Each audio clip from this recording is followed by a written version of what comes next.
Hello nhá. Vâng. Okay, xin chào tất cả các bạn. Mình là A Sneaker và hôm nay thì mình sẽ unbox một sản phẩm của Ananas. Thì mình chưa biết là hộp bên trong như thế nào, nhưng mà các bạn có thể thấy là ở ngoài thì người ta bọc rất là kỹ. Đây là đây cũng là lần đầu tiên mà mình sử dụng một sản phẩm của Việt Nam. Ok, chúng ta cùng mở nhé. Đây chính là con dao mà đã đi theo mình từ rất là lâu rồi. Mình luôn luôn dùng nó để unbox những cái sản phẩm của các hãng khác.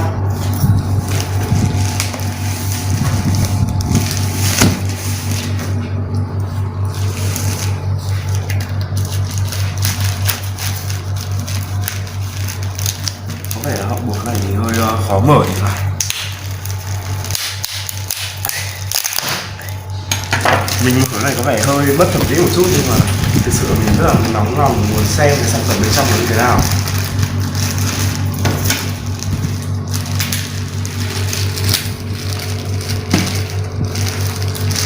Rất là chắc chắn luôn.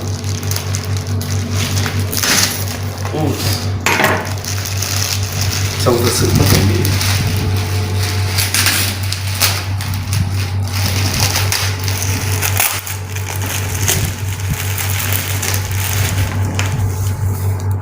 Vâng, trong đây là 2 đôi mà mình đã order về.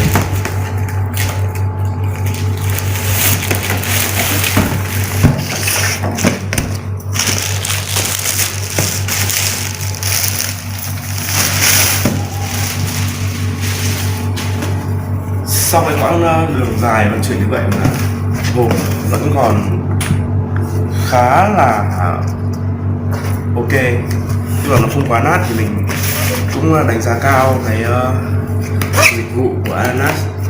Và đầu tiên là chúng ta sẽ cùng mở hộp đôi, thực sự thì mình cũng chưa biết là đôi gì đó. Nói chung là đôi này một đôi All White size 42 euro.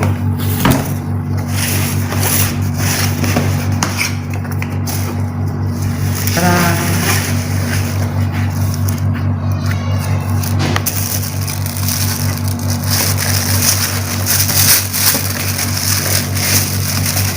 Đây, các bạn có thể thấy, mình nhớ không lầm thì đôi này là đôi mono. Mình có một thói quen là khi mà có hàng mới thì mình sẽ ngửi. Mình nghĩ là nó sẽ có mùi dứa nhưng mà không phải. Ok, thì đây là đôi mono size 42. Có thể nói là những cái detail trên đôi giày của Ananas khá là đẹp, những cái đường chỉ rất là đẹp và hầu như là không có lỗi luôn. Về phần đế thì mình đánh giá rất là cao vì đế khá là dày và chắc chắn, với cả là màu nó cũng rất là đẹp nữa.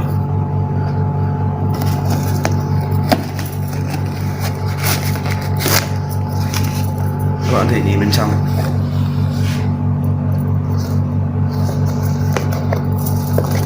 Và đây,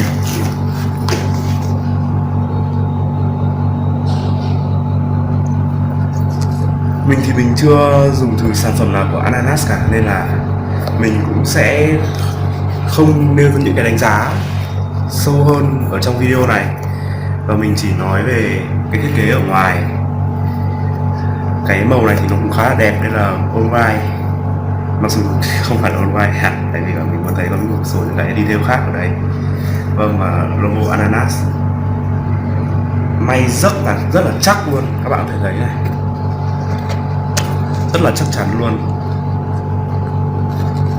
Và theo như mình cảm nhận thì đôi giày này nó có vẻ hơi cứng thì phải,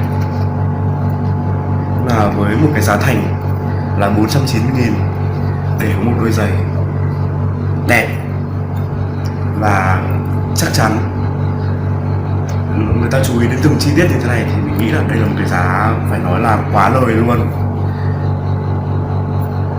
Rất là phù hợp cho học sinh, sinh viên, các bạn mà chưa có nhiều cái điều kiện kinh tế để có thể mua những cái đôi mà đắt tiền hơn thì chúng ta có thể sử dụng sản phẩm Ananas.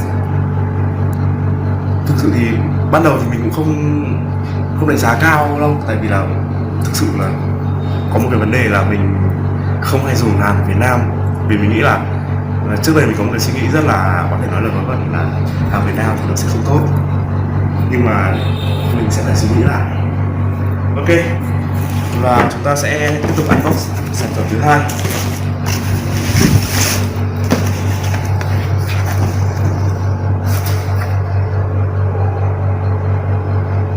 Đây là một đôi giày vô cùng đặc biệt, để mở cho các bạn xem nhé.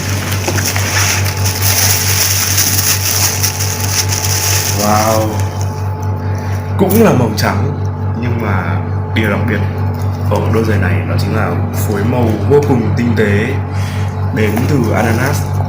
Các bạn có thể thấy đế của nó này, rồi cái detail này, rồi logo, rồi cả bên trong nữa. Cái màu phải nói là cực kỳ độc và đẹp. Mình thực sự là không còn từ gì để diễn tả nữa, mình chỉ muốn đi ngay đôi giày này thôi. Nhưng mà chắc là sau khi hết video này mình sẽ sử dụng đôi giày này để đi chơi. Chắc chắn rồi, không có lý do gì để không mang lên chân một đôi giày đẹp như thế này cả. Logo của đôi này cũng họ may rất là chắc chắn luôn, cũng giống hệt đôi kia. Mình nghĩ là hai đôi này thì không có sự khác biệt nhiều lắm về chất liệu, mà chỉ có vấn đề là về cái màu sắc làm khác, về cái chi tiết cũng khác đi một chút thôi. Còn về chất liệu thì mình nghĩ là nó cũng như vậy, mà không hiểu sao mà đôi của mình lại bị chảy một chút này.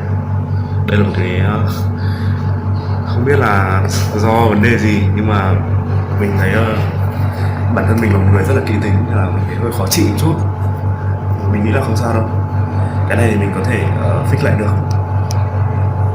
Ok, và mình đã unbox cho các bạn xem hai đôi giày của Ananas mà mình vừa mới order về. Vâng, các bạn thấy nó đẹp không ạ? Và nếu các bạn thích thì hãy subscribe kênh của mình để mình có động lực ra thật nhiều video nữa, và mình sẽ review chi tiết hơn vào những sản phẩm sau, những đôi giày sau nữa. Xin chào và hẹn gặp lại tất cả các bạn. Ok.